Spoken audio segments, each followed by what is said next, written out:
Hello everyone, welcome to a online solution. तो आज यहाँ पे मैं आपके लिए क्लास टेंथ का बहुत ही इंपॉर्टेंट मैथ का सब्जेक्ट क्वेश्चन लाया हूँ। 4 क्वेश्चन लाया हूँ और आपको पता है एक क्वेश्चन जो है 5 नंबर का होता है, यानी कि 5 और 20 नंबर, और बहुत इंपॉर्टेंट सवाल एग्जाम में आया हुआ सवाल। तो आइए स्टार्ट करते हैं, बनाते हैं। और आपको भी ये सवाल बनाने के लिए आना चाहिए, अगर नहीं आता तो सीख लीजिए अभी से और बनाने के लिए प्रैक्टिस भी कीजिए। ठीक है, चलिए सवाल पढ़ते हैं हम और यहाँ पे सॉल्यूशन भी करते हैं। क्या बोलता है, एक 80 मीटर चौड़ी सड़क। ओके, तो यहाँ पे बोला जा रहा है कि एक 80 मीटर चौड़ी सड़क के दोनों ओर आमने सामने समान लंबाई वाले 2 खंभे लगे हुए हैं। ये हाइट एंड डिस्टेंस का प्रश्न है, ठीक है, ऊंचाई और दूरी का। इन दोनों खंभों के बीच सड़क के एक बिंदु से खंभों के शिखर के उन्नयन कोण दिया हुआ है 60 डिग्री 30 डिग्री। तो बोलता खंभों की ऊंचाई भी ज्ञात करना है और खंभों से बिंदु की दूरी भी निकालना है। अब जब इसका आप फिगर बनाओगे, फिगर बनाने से आधा कंसेप्ट आपको क्लियर हो जाएगा। चलिए मैं आपको फिगर बनाता हूँ। तो बोलता क्या कि 80 मीटर चौड़ी सड़क है, मतलब मैं इसे यहाँ पे देखो बनाता, ये मान लेते 80 मीटर चौड़ी सड़क है, ठीक है, 80 मीटर चौड़ी सड़क है, ये पूरा 80 मीटर है। आमने सामने समान लंबाई के 2 खंभे गड़े हैं। समान लंबाई मतलब जितना लंबाई इधर है उतना ही लंबाई के 2 खंभे जो है यहाँ पे गड़े हुए हैं, ठीक है, हो गया। इन दोनों खंभों के बीच सड़क के एक बिंदु से खंभों के शिखर का उन्नयन कोण, कहे पे दोनों खंभों के बीच उन्नयन कोण 30 और 60 है। देखो एक कोण 30 बना रहा है, एक कोण 60 बना रहा है। तो कहीं ना कहीं पता चल रहा है, कहीं ना कहीं पता चल रहा है कि एक 60 डिग्री है, एक 30 डिग्री है, ठीक है। तो बीचों बीच तो नहीं होगा, कहीं ना कहीं एक छोटा एक बड़ा होने वाला है। तो एक है हमारा 60 डिग्री, एक है कितना डिग्री, 30 डिग्री है, ठीक है, एक 30 डिग्री है। अब इसका मैं नाम लिखता हूँ A B C D, और ये जो पॉइंट है इसका नाम रखते हैं E, ठीक है, ये मैं नाम रख लिया, हो गया। अब क्या करते हैं, यहाँ पे हमको निकालना है, हमको निकालना है ये खंभों की ऊंचाई, यानी कि AB और DC दोनों आपस में क्या है, आपस में दोनों बराबर है खंभों की ऊंचाई। तो AB निकाले चाहे DC निकाले, बात बराबर है। लेकिन यहाँ पे खंभों के बिंदु, ये जो बिंदु है ना, ये बिंदु यहाँ से यानी कि CE भी निकालना है और EB भी निकालना है, दोनों निकालना है। यहाँ से यहाँ दूरी, यहाँ से यहाँ दूरी, दोनों दूरी निकालना है, ठीक है। तो चलो 1 बाय 1 करके बनाने की कोशिश करते हैं। ओके, तो अब देखो हम यहाँ पे क्या करते हैं, यहाँ पे हमको लिखना पड़ेगा क्या, एग्जाम में ऐसे लिखना पड़ेगा, ठीक है। माना कि AB तथा CD 2 खंभे हैं, लिख लिया, ठीक है, जिसका उन्नयन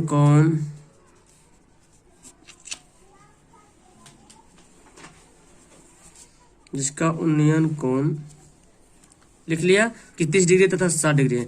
हम यहाँ पे देखो ये B से लेकर C तक ये पूरा दूरी जो यहाँ से यहाँ तक दूरी दिया हुआ 80, ये पूरा 80 दिया हुआ, ठीक है। हमको EC भी पता करना है और BE भी पता करना है, दोनों EC या CE या E।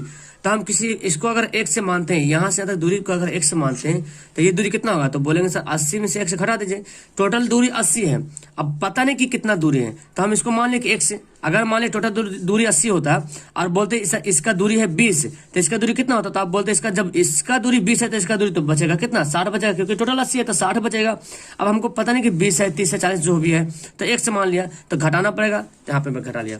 अब लिखते हैं माना कि CE बराबर X,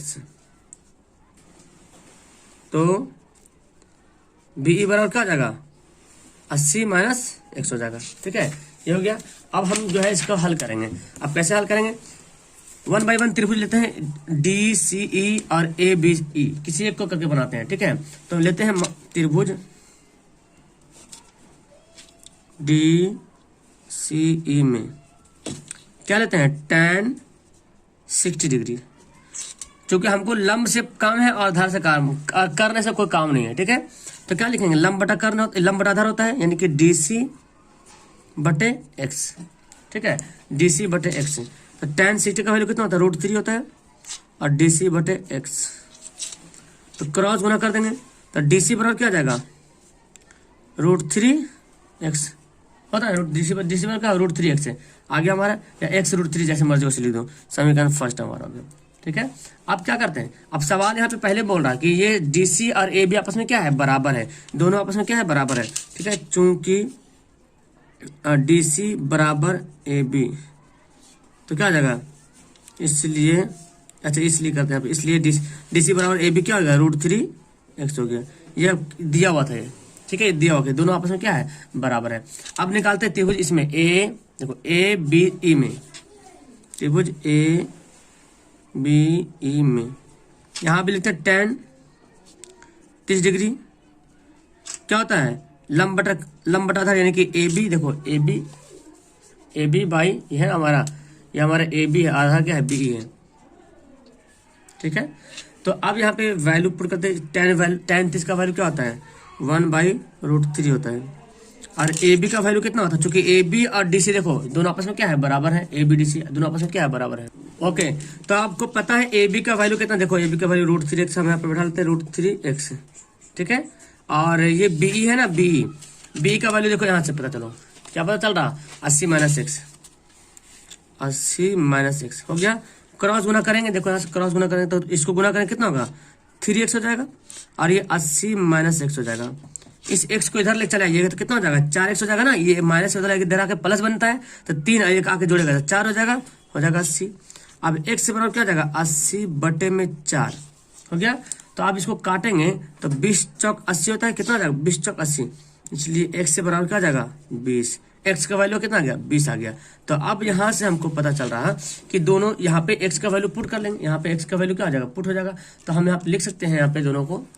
ओके, अब देखो मैं इधर बनाता हूँ, x का वैल्यू पता चल गया, यानी कि CE क्या हमारा x था, इसलिए CE बराबर क्या हो गया, x बराबर 20 आ गया, एक आंसर हमारा हो गया। अब हमको BE निकालना था, ये दूरी निकालना था, बिंदु से दूरी, तो BE लिखेंगे, BE बराबर क्या माने थे, 80 - x माने थे, तो 80 - 20 कितना हो गया, 60 हो जाएगा, एक आंसर हमारा ये हो गया, एक आंसर ये हो गया, एक आंसर ये हो गया।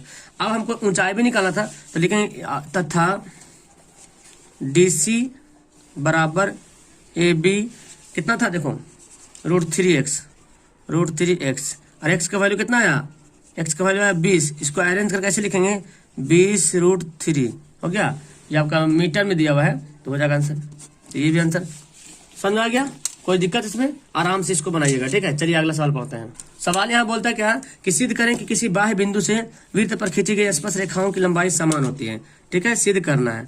चलिए इसको बनाते हैं। तो पहले ना आपको एक तो ये फिगर बनाना पड़ेगा, एक पहले फिगर बनाएगा तभी आपको ये क्लियर हो पाएगा। देखो ये मैं फिगर यहाँ पे बना देता हूँ, ये है आपका वृत्त है, और यहाँ पे कोई बिंदु है, इसको स्पर्श कर, चलो बिंदु आर पर हो गया, मान लो बिंदु यहाँ पे है, ठीक है, बिंदु मान लेते यहाँ पे है, इस बिंदु को मैं नाम दे दिया P, और यहाँ पे इसका नाम दे दिया A, और यहाँ पे इसका नाम दे दिया B, और इसका केंद्र यहाँ पे है O।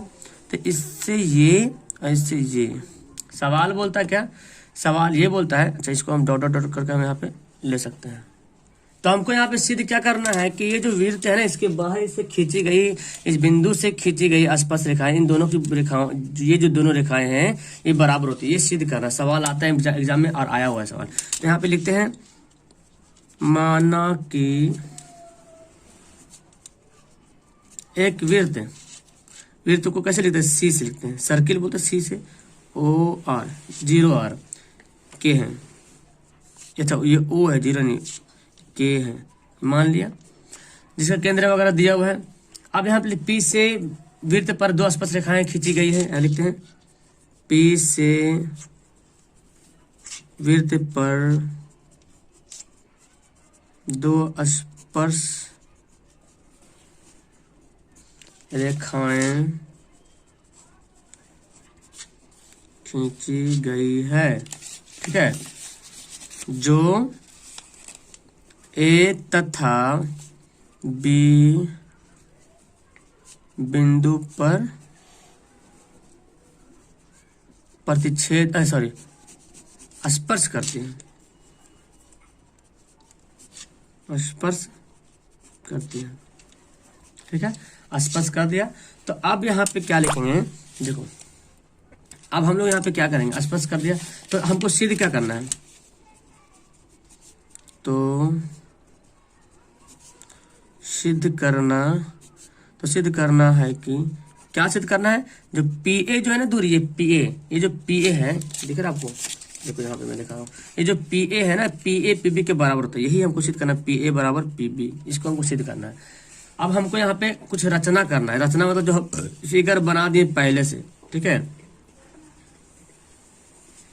रचना में कहा क्या मैंने, ओ से जो है, ओ से ए तथा बी को मिलाया, ये रचना में क्या, इसको डॉटेड लाइन से कीजिएगा, ठीक है, डॉटेड लाइन से, ओ से ए तथा बी को मिलाया, ठीक है। अब यहाँ से प्रमाण से लिखते हैं। अब यहाँ से हमको देखो सिद्ध करना है, क्या सिद्ध करना है, देखो ओ ए क्या है, वृत्त की त्रिज्या है, समझिए यहाँ पे ध्यान से, ओ ए क्या है, वृत्त की त्रिज्या है, ठीक है। और इसका देखो इधर वाला सिद्ध करो चाहे इधर वाला सिद्ध करो, बात बराबर है। ओ ए वृत्त की त्रिज्या है और पी ए क्या है, स्पर्श रेखा है, पी ए क्या है, स्पर्श रेखा है। और आपको एक पता होना चाहिए कि स्पर्श रेखा जो होती है त्रिज्या पे क्या होती है, लंब होती है, स्पर्श रेखा त्रिज्या पे लंब होती है, यानी कि ओ ए त्रिज्या है और पी ए स्पर्श रेखा है, और स्पर्श रेखा त्रिज्या पे क्या होती है, लंब, यानी कि समकोण। यहाँ पे क्या हो गया, 90 डिग्री होता है। तो अब यहाँ पे लिखते हैं, यहाँ पे लिखते हैं ओ ए वृत्त की त्रिज्या है तथा पी ए स्पर्श रेखा है, स्पर्श रेखा है, हो गया, ये लिख दिया, पी ए स्पर्श रेखा है। अब यहाँ पे क्या दिख रहे हैं, तो यहाँ पे लिखेंगे इसलिए कौन, देखो ओ A P, O A P क्या हो जाएगा, 90 डिग्री, क्योंकि आपको पता है कि स्पर्श रेखा त्रिज्या पे क्या होती है, लंब होती है। कौन ओ ए पी बराबर समकोण, समकोण लिखो या 90 डिग्री लिखो, बात बराबर है, समकोण लिख दिया। अब इसी तरीके से अब इसमें देखते हैं, ये त्रिभुज में देख लिए ए ओ पी में, अब इसमें भी देखते हैं, तो इसमें भी वही दिख रहा है, इसमें भी देखते हैं। तो ओ बी पी क्या है, ये कौन कितना डिग्री, 90 डिग्री, चूंकि यहाँ पे भी ओ बी क्या है, ओ बी त्रिज्या है और पी बी क्या है, स्पर्श रेखा है। लिखते इसी प्रकार कोण ओ बी पी बराबर समकोण, है ना, यानी कि इन दोनों भी मिलकर क्या हुआ, समकोण बन गया, 90 डिग्री बन गया। तो समकोण जब बन गया तो अब हम क्या करते हैं, हम दोनों में देखते हैं क्या कि ओ ए और ओ बी के आपस में बराबर है। तो लिखते हैं यहाँ पे, अब यहाँ पे देख लेते हैं त्रिभुज ओ ए पी और ओ पी बी में, त्रिभुज ओ ए पी तथा ओ बी पी में, इसका हमको सर्वांग सिद्ध करना है, ठीक है। तो यहाँ पे पता चल रहा कि ओ ए ओ बी के आपस में, देखो ओ ए ओ बी क्या हो रहा है, बराबर हो रहा है। यहाँ पे लिखते हैं ओ ए बराबर ओ बी, ओ ए बराबर ओ बी, देखो ओ ए ओ बी क्या हो गया, आपस में बराबर हो गया।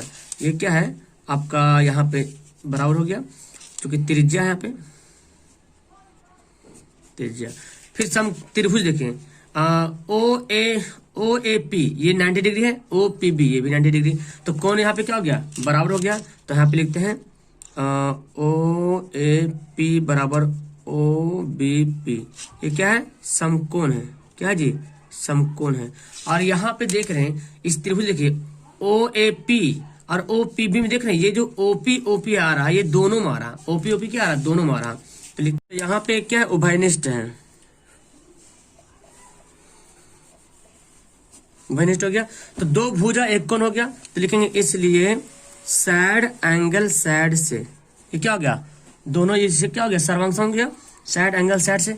तो यहाँ पे ये नहीं लिखेंगे क्योंकि यहाँ पे 90 डिग्री आ रहा है, जब भी 90 डिग्री आ जाता है ना तो उसको बोलते हैं RHS, सॉरी यहाँ पे लिखेंगे RHS, राइट हैंड साइड सर्वांगसम, सर्वांग समता से, सर्वांग समता से। कब लिखेंगे ऐसे, जब 90 डिग्री वाला बीच में आ जाएगा तो, और दूसरा कौन रहेगा तो कोई दिक्कत नहीं, सर्वांग समता से हो गया यहाँ पे। तो यहाँ पे लिख रहे हैं हम, लिख लेते हैं त्रिभुज ओ ए पी जो है सर्वांगसम है त्रिभुज ओ पी बी, हो गया सर्वांगसम। तो जब सर्वांगसम हो गया है तो अब हमको पता क्या चल रहा है, जब सर्वांगसम हो गया है तो ये जो रेखा है और ये भी रेखा के आपस में हो गया, बराबर हो गया, क्योंकि सर्वांगसम में सभी रेखाएं क्या होती है, बराबर होती है। सर्वांगसम का मतलब ये होता है कि इस त्रिभुज को ओ ए पी त्रिभुज को ओ पी बी त्रिभुज को अगर एक जगह रख दिया जाए तब दोनों भुजा आपस में बराबर हो जाएगा। तो जब सर्वांगसम सिद्ध कर दिए हैं, जब ये भुजा बराबर हो गया, ये भुजा बराबर, कौन बराबर हो गया, तो सर्वांगसम साबित हो गया। तो हम इसको उठा रख भी देंगे तो ये जो भुजा इसके भुजा क्या होगा, बराबर हो जाएगा। लिखेंगे इसलिए ए पी बराबर पी बी, ठीक है, ये हमारा हो गया प्रूव्ड, ठीक है। तो इतना आपको लिखना पड़ेगा, ये लॉन्ग सवाल में क्वेश्चन देखने को मिलता है। ठीक है, चलिए अगला सवाल पढ़ते हैं। अगला सवाल है, यहाँ पे बोलता है कि एक रेलगाड़ी समान चाल से 360 किलोमीटर की दूरी तय करती है। यदि यह चाल 5 किलोमीटर प्रति घंटा अधिक होती तो वह उसी यात्रा में 1 घंटा कम समय लेती। तो रेलगाड़ी की चाल ज्ञात करें। देखिए इसको सोल्व करने की कोशिश करते हैं। देखिए इसको कैसे सोल्व करेंगे, बड़ा इजी यहाँ पे प्रश्न दिया हुआ है। तो हमको नहीं पता, रेलगाड़ी जो है समान चाल से चल रही है, लेकिन हमको पता नहीं कि कितना चाल से चल रही है, 5 किलोमीटर 6 किलोमीटर कैसे चल रही पता नहीं। तो मान लेते हैं, ठीक है, माना कि रेलगाड़ी की समान चाल बराबर x किलोमीटर प्रति घंटा मान लिया। तो प्रश्न में क्या बोलता है, अब जैसे जैसे प्रश्न बोलते वैसे करेंगे, ठीक है। बोलता क्या कि अच्छा इसमें यहाँ पे लिखें और लिखें, चूंकि एक फॉर्मूला आपको जानते हैं, दूरी बड़ा चाल क्या होता है, समय होता है। समय निकालने बोला ना, चाल निकालने बोल रहा, चाल, ठीक है। लेकिन यहाँ पे देखें समय बराबर क्या होता है, समय बराबर दूरी बटे में चाल होता है, ठीक है। अब यहाँ प्रश्न से देखते हैं, देखिए प्रश्न से क्या बोल रहा है ना कि अगर रेलगाड़ी समान चाल से चलती है, 360 किलोमीटर की दूरी तय करती है। समान चाल से कितना है, x लिया और कितना दूरी गया, इतना, तो समय कितना लगा। तो हम लिख सकते हैं यहाँ पे 360 किलोमीटर दूरी गया और x किलोमीटर की चाल से गया। 360 किलोमीटर दूरी x किलोमीटर प्रति घंटा की चाल से। समय बराबर क्या होता है, दूरी बटा चाल निकाले। जैसे समान चाल से जा रहा था, कुछ तो टाइम लगा ही होगा उसको जाने में। 360 किलोमीटर गया, अब कितना भी चाल से गया तो कुछ तो समय तो लगा होगा ना, ऐसे ही थोड़ी ना चल गया होगा। तो हम उसको मान लें कि x चाल से जा रहा, तो हम ये समय निकाल सकते हैं। अब बोलता है क्या, यदि चाल जो है ना 5 किलोमीटर अधिक कर देते हैं, चाल क्या करते हैं 5 किलोमीटर अधिक, तो दूरी तो हमारा वही है ना, 360 किलोमीटर की दूरी बोल रहा। और अगर बोलता चाल 5 किलोमीटर अधिक करते हैं, यानी कि x किलोमीटर की चाल उसका पहले समान था, अब इसको 5 किलोमीटर अधिक मतलब बढ़ा दिया, कम बोलता तो माइनस कर देते हैं। तो जब अधिक करते हैं ना तो उसकी यात्रा में 1 घंटा के समय कम जाती है। अब देखो पहले इतना जा रहा था, अरे कुछ ना कुछ तो इस समय ले ही रहा था। जैसे कि अगर मैं आपको रफ में बताऊं, यहाँ पे 360 किलोमीटर प्रति घंटा स्पीड जा रहा है, ठीक है, मान लेते हैं, ठीक है। और मान लें कि 36 किलोमीटर की स्पीड में जा रहा, तो कितना समय लग रहा, 10 घंटा लग रहा, ठीक है। अब इसको 36 को चाल बढ़ा दिया, 36 का चाल बढ़ा दिया, तो जब चाल बढ़ाइएगा तो क्या समय तो कम ही लगेगा, जाहिर सी बात। जब आप जितना स्पीड जाएगा उतना कम समय में पहले पहुंचेगा। तो पहले इतना समय से जा रहा था, इस समय निकला, ये क्या है, समय। दूरी बटा चाल क्या होता है, समय। दूरी बटा चाल समय। तो पहले इतना समय से जा रहा, फिर इतना समय बढ़ा दिया, तो जब इतना जा रहा था इतना बढ़ गया तो कुछ ना कुछ तो टाइम कम लगेगा। तो बोलते हैं 1 घंटा कम लगता, तो माइनस कर देंगे 1 घंटा कम, समझे। अगर बोलता है ज्यादा तो प्लस करते हैं, यहाँ पे 1 घंटा कम बोल रहा ना, ठीक है। इससे 1 घंटा क्या हो रहा, कम लग रहा है, ये वाला, ये जल्दी पहुंच जा रहा। मान ले कि यहाँ पे जा रहा तो 10 घंटा लग रहा, और इसको जाने मान ले कि 9 घंटा लग रहा, तो 1 घंटा कम हुआ कि नहीं। तो हम यहाँ पे लिखे 1 घंटा कम समय लगता है, ठीक है। अब बस इसी को मेन समझना होता है, बाकी तो आपको बनाने आता ही है यहाँ पे। तो देखो x से एलसीएम ले लो, x + 5 हो गया, क्या हो जाएगा यहाँ पे, देखो इसको गुना करोगे तो कट जाएगा x, तो बचेगा 360 x + 5 माइनस एक कट जाएगा तो क्या हो जाएगा 360 x बराबर 1। अब इसको जो भी करना करते रहो, फटाफट यहाँ पे गुना वगैरह कर दो। 360 x हो जाएगा, यहाँ पे 360 x हो जाएगा प्लस 360 बचे 0, 6 × 5 = 30 की 0 बाकी 3, 5 × 15 16 17 18 हो गया माइनस 360 x। और ये जो दिख रहा है इसको 1 से गुना कर दो, ये जो दिख रहा है इसको 1 से गुना कर दो। तो इसको 1 से गुना करेंगे तो क्या हो जाएगा x² + 5x, चूंकि गुना करेंगे तो वही हो जाएगा। और ये दोनों गया कम से इधर, तो क्या बचा x² + 5x। और इसको जाना, इसको इधर ले चलाते इस साइड में, तो प्लस बचा क्या बनेगा, माइनस बनेगा, इतना बराबर क्या हो गया 0 हो गया। अब इसको आप बना लीजिए, तोड़ देते, इसको फैक्टर कर लेते हैं।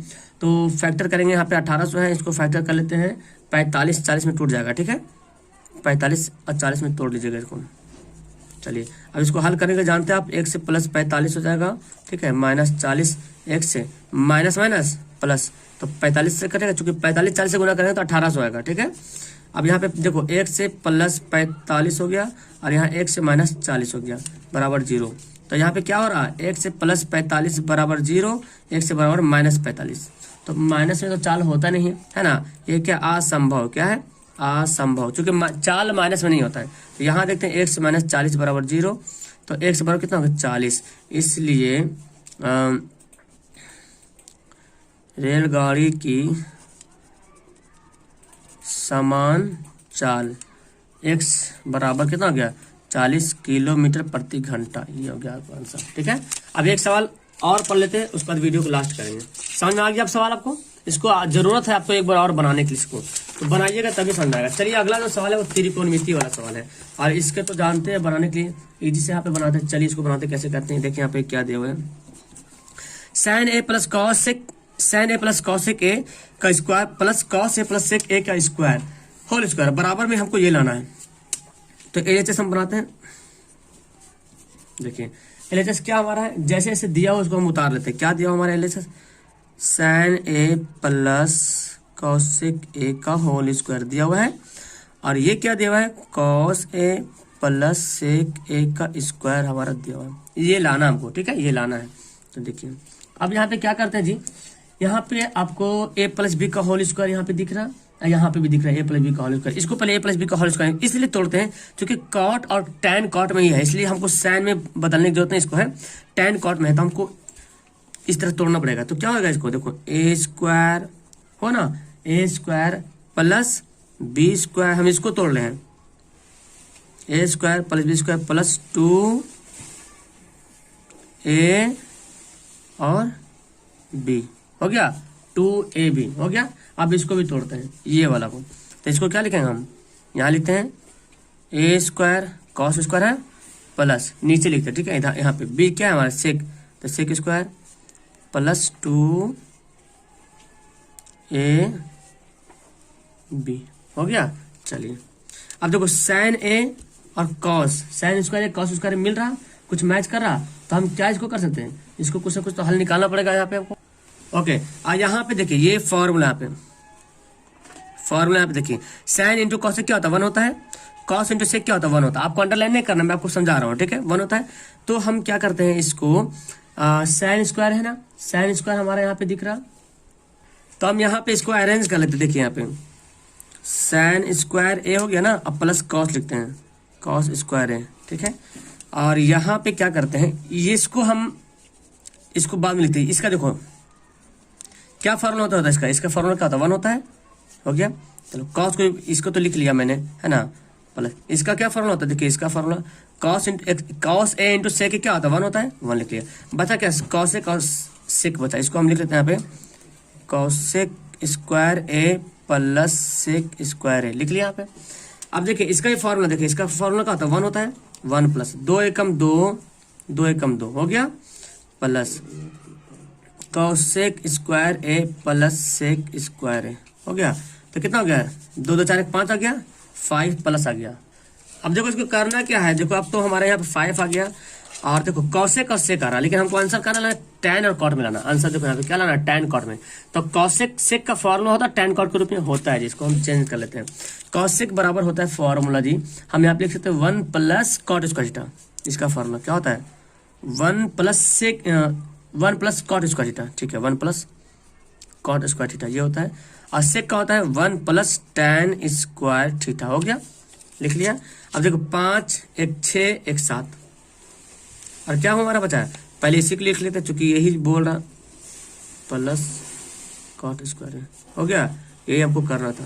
तो ये 4 सवाल था, और चारों सवाल समझ लो 5-5 नंबर का। अगर आप 4 सवाल बना लिए हैं तो मेरे तरफ से 5 नंबर हर सवाल का, यानी कि 20 नंबर, ठीक है। चलो वीडियो को फिलहाल यहाँ लास्ट करते हैं। समझ में आया सवाल? Okay bye, that's all, thank you everyone.